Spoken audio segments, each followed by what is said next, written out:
রাধে রাধে। এই সেই বৃন্দাবনের ব্রহ্মাণ্ড ঘাট। ভগবান কৃষ্ণ এই স্থানেই মাটি খেয়ে নিয়েছিল। এটি হলো কেলি কদম গাছ। এই কেলি কদম গাছের এই স্থানেই কৃষ্ণ মাটি খেয়ে নিয়েছিল। আর কৃষ্ণের সখারা মা যশোদার কাছে গিয়ে বলে দিয়েছিল, মাইয়া যশোদা, কানহাইয়া না মাটি খেয়ে নিয়েছে। তখন মা যশোদা যমুনা তটে এই স্থানে চলে আসে কৃষ্ণের কাছে। কৃষ্ণকে বলে, কৃষ্ণ কৃষ্ণ তুমি মাটি খেয়েছো? তখন কানহা কৃষ্ণ বলে, না মা, আমি তো মাটি খাইনি।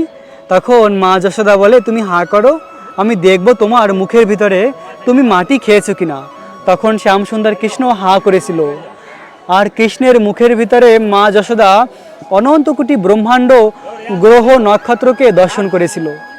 এই সেই বৃন্দাবনের অতি দুর্লভ স্থান, যে স্থানে ভগবান কৃষ্ণ পুরো ব্রহ্মাণ্ডকে দর্শন করিয়েছিল মা যশোদাকে।